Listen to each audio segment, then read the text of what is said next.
You are Locked On Clippers Postcast, part of Locked On Sports Los Angeles on the Locked On Podcast Network. Your team every day. Well, hello and welcome to the Locked On Clippers Postcast on the Locked On Sports LA YouTube channel, the place to hang out when every game is done. We appreciate you allowing us to be your source for your team every day, especially after a massive win like that. Jonathan starts the show with the best win of the season. Yeah, of course, beating the number one team in the league like that. When things kind of weren't really going your way, what a massive victory. I mean, that tells you a lot about this team and what the possibilities are. I saw a completely different Clippers team tonight than I have even during this stretch where they've been playing very, very well. And we'll get into all the details, including the rebound differential. Jonathan here shares the stat, 49-29. Holy cow. It's the Locked On Clippers Postcast. I am Pete Fox, covering sports in LA, dating back to 2007 for ESPN LA and NBC Sports Radio. 132-119, the final score tonight as the Clippers take down the Cleveland Cavaliers, who came in with 56 wins and just 12 losses. They were 26-6 on the road. Now 26-7 as the Clippers improve to 39-30. I think really honestly, we saw a different Kawhi Leonard tonight. Kawhi Leonard to me hasn't looked this good in a long time. It seemed like he had a completely different sense of urgency. Like, I am going to put this team on my back right now. We're going to win this game, whether you like it or not. Right? To his teammates, like, come on, let's go, get on my back. And Zubac, to a certain extent, did the exact same thing. This is what you'll be talking about. Yeah, we'll be talking about the Cavaliers losing to the Clippers in LA when things weren't going the Clippers' way multiple times in the second half. How do you win a call on a challenge and then lose a call on a challenge? The very same call for the very same play. The Clippers challenged something, it was in their favor, and then we went to commercial and we come back from commercial. And it's like, oh yeah, they've overturned the overturn. I'm like, what? They won the call on a challenge and then they lost the call on a challenge, with Norm going to the basket, just trying to lay the ball up. And when he put his arm in the air, he hit the defender Strus in the face, and they called a offensive foul. Like, what? The first call was right, and then somehow it got overturned. I didn't know you could challenge a challenge. Oh, that challenge is wrong. Appeal. Like, I don't know. That wasn't going the Clippers' way. And then they had 4 straight turnovers in the second half, and then Bogdanovich hits a 3, and they overturn that and call it technical foul for punching at the air. That was complete BS. So that was, opening of the door, a big opportunity for the Cavaliers to walk right through it and take over and win the game. But the Clippers didn't let them. And that, to me, says a lot about what the Clippers did in this game in a 132-119 win. Things weren't going their way. And in the past, the Clippers have kind of folded, and this is where the ball stops moving. It gets stuck. James Harden stands at the point, dribbles between his legs, throws up a bad look. That's the kind of thing we've been used to seeing prior to this streak that they're on right now. And I am willing to now say that it's considerably more of a streak than it was prior to this win over the Cavaliers. Because I look, the win over the Hornets, 123-88, that's what's that worth?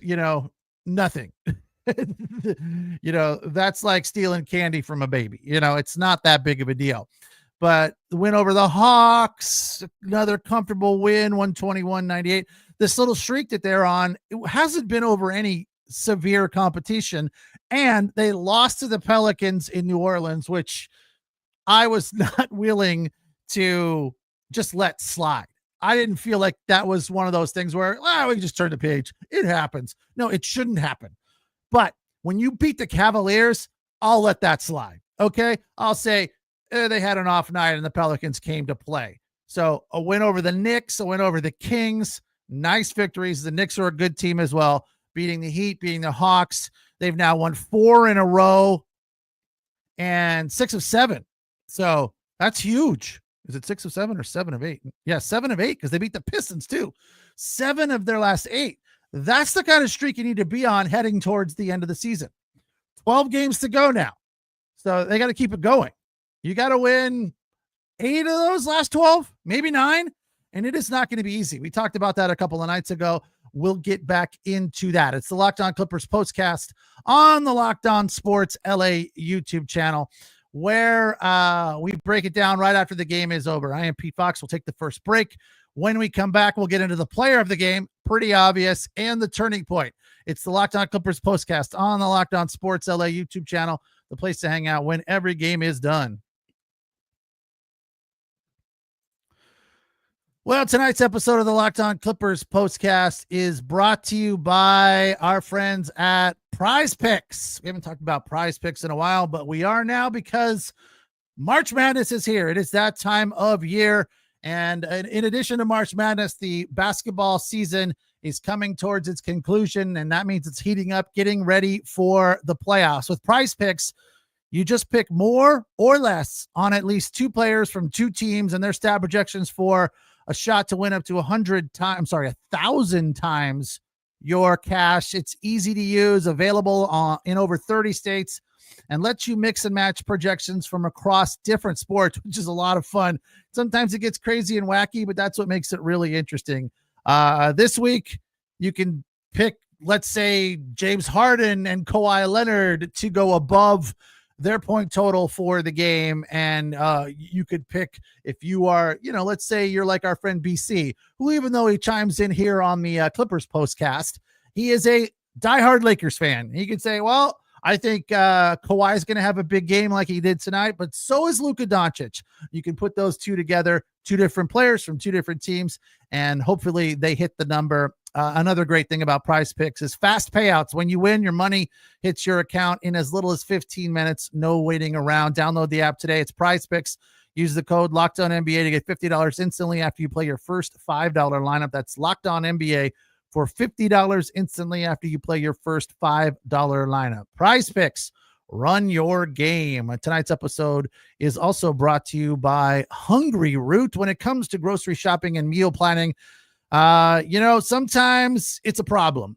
You don't have time for it. You have other things to do. You don't have the motivation to do it. And sometimes it's just not something that seems like a whole lot of fun to deal with. Well, that's where Hungryroot can come in handy. Everything changed when you discover, they want me to say everything changed when I discovered Hungryroot. I haven't actually used Hungryroot, but I will tell you this. I've used similar products where the food shows up in a box at your front door, and I will tell you that it is fantastic. It's very cool. It's a lot of fun, and it's healthy. And that's one of the things where, it saves you a lot of time, and you know that you're eating well. And that's where Hungryroot is a big time benefit to your lifestyle. So get in on the action with Hungryroot.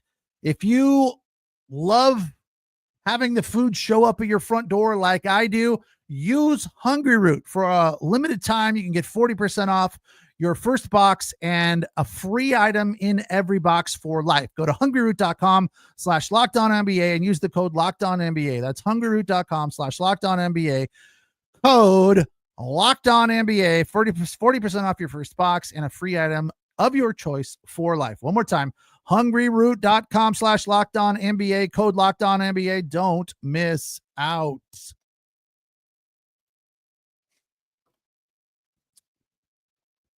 All right, Clippers with a huge, massive win, beating the Cleveland Cavaliers at, I almost said crypto, not crypto. They're at Intuit Dome now. 132-119, and Kawhi Leonard tonight, huge for the Clippers. This is the Locked On Player of the Game. Yeah, without a doubt, it was Kawhi that took over tonight. Look, he wasn't the only one that was good in this game, but this is probably the best we've seen him all season. 33 points for Kawhi Leonard, but more than anything, an attitude, an aggression to the basket, hitting that shot, that fadeaway that we are so enamored of, and, just being money when he needed to be money. Kawhi Leonard was Kawhi Leonard tonight. And part of the reason the Clippers shot 54% from the floor and 45% from beyond the arc. He was just money all night long and locked in, more importantly, in crunch time, along with Zoo down the stretch. He was 12 of 19, 5 of 6 from beyond the arc. He had 7 rebounds, 4 assists, and 4 steals with a +9. Again, 33 points for Kawhi Leonard tonight, player of the game. And Zubac's honorable mention there, 35 minutes as well, 13 of 18, 28 points to go with 20 rebounds. Unfortunately, still no triple-double there, only 1 assist tonight. But, man, Kawhi Leonard tonight was so clutch for them. Just it felt like money in the bank whenever he had his hand on the ball. And Zubac's right there with him, making acrobatic shots that you just didn't think were going anywhere near the hoop. And there was you look at him get the ball and then he'd make the shot and you're like, how the hell did he pull that off? He was so instrumental in this win for the Clippers tonight.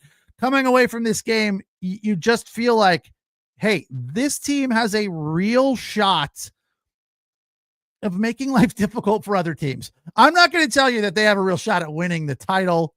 I don't think the Larry O'Brien is in their future this year. I do feel like if you're, the Thunder or the Memphis Grizz or the Lakers or, whoever's going to be in the 2 or 3 seed in the West, you don't want to run into the Clippers because they've got it going in the right direction. And I feel like they're starting to click. They're starting to find a rhythm. And not too long ago, I just didn't think it was possible. But tonight, right around the third quarter, I started to go, yeah, that's what I'm talking about. Time to reveal where the game was won or lost. It's the turning point. Yeah, it really happened at the end of the second quarter into the third quarter. They held the Cavs to 2 points in the final 3 minutes of the first half and then kept it going into the second half. That's the turning point of this game. The Cavs just kind of wilted and the Clippers didn't let them up for air. And that was exactly what you wanted to see. A good first half. I mean, did you see the shooting numbers in the first half? They were phenomenal for both teams. I mean, it was a really exciting, high-scoring game across the board. But in the first half, Clippers shot 51% from the floor and 52% from beyond the arc. Cavs shot 57 and 50. So wasn't a whole lot of defense played. And usually the Clippers need to, turn defense into offense to win the games, to win tough games like this. And they did that to a fair amount. Again, as Jonathan pointed out, they out-rebounded the Cavs by a 20 rebound margin, 49-29. Another stat you could look at and say was moderately instrumental when Kawhi Leonard James Harden gets to the line 10 or more times in a game. The Clippers are now 17-1. Tonight it was tight. He got to the line 11 times and made 10 of them. But that's James Harden's game, right? We are comfortable for the most part. It can be at times dull and boring and like frustrating because it doesn't feel to me like that's a good offensive game plan. James Harden drawing fouls beyond the arc doesn't feel like a good way to win games. But ultimately, it's a part of his game. It's how he scores points frequently. So when he can get that done and make it part of his offensive attack, again, 5 of 18. So, it's not a good night shooting from the floor as per usual, but 22 points to go with 9 assists is a very solid night for James Harden. 2 of 11 from beyond the arc. When Harden can go 2 of 11 and you can beat the Cavs like that, 132-19, hey, it's all good. It's good in the hood, man. Norman Powell, 3 of 6, 11 points in just 18 minutes, still trying to get back, but he started off well. And Chris Dunn, 17 minutes, 0 for 2 for 2 points. Off the bench, Batum played 17 minutes, had 3 points. Derrick Jones Jr., 3 of 6 with 10 points. And Bogdan, another big night, didn't miss a shot. 8 of 8 in 29 minutes, 4 of 4 from beyond the arc. Should have been 5 of 5. Got one erased for punching at the air. This isn't high school. Grow up. They're just being excited and trying to rally the troops. Oh, you can't punch the air. That's taunting. Relax, dude. That was ridiculous. It almost seemed like at one point Bogdan was talking to the bald-headed ref, and I think that was the guy that called it against him. It was right after, and the guy said something to Bogdan, kind of shaking his head, and Bogdan kind of shrugged and gave him like a pass. I feel like that guy was like, sorry, dude, that was a terrible call. I didn't, I don't know what I was thinking there. And Bogdan let him off the hook, thankfully, and kind of moved on. But 20 points for Bogdanovic with a plus-minus of plus 19 to lead the Clippers. So, yeah, it's all looking good right now. But, again, the Clippers have a tough road to hoe ahead of them. Off to tomorrow and Thursday. No, wait, today's Wednesday, right? What day is it? Sorry, I flew from the East Coast back to LA today. Today's Tuesday, right? Yes. So off Wednesday and Thursday, and then back at it on Friday against the Grizz. That is in LA. And they will tip it at 7:30 as the Clippers rally from, I believe they were down 12 at one point to win this game. Let's get into those meaningful game charts that are always interesting to look at when a game is over. Before we wrap up here, as the Clippers win this one, 132-119. I didn't feel like the fast break was working all that well for the Clippers. I thought the Cavs were dominating in that area, and we'll check that number here in a second. Yeah, biggest lead for the Cavs was 12, so 12-point turnaround, and the Clippers win it 132-119. Their biggest lead was 13, which is kind of surprising. As for points in the paint, Cavs 54, Clippers 48. Second chance points to the Clippers 20-13, and the fast break points pretty tight, so that's good to see. 11-10 in favor of the Clippers as they win this one tonight comfortably at Intuit over the number one team in the league, the Cleveland Cavaliers, 132-119. They've now won 7 of their last 8. Off for a couple of days and back at it on Friday against the Memphis Grizz. I'm Pete Fox. It's the Locked On Clippers postcast on the Locked On Sports LA YouTube channel. We appreciate you listening. We appreciate you watching, and we appreciate the comments as we do every time we're live here on YouTube. So thanks, Jonathan, and thanks to all of you guys for chiming in after a huge win for the Clippers. Have a good night. We'll talk on Friday. Take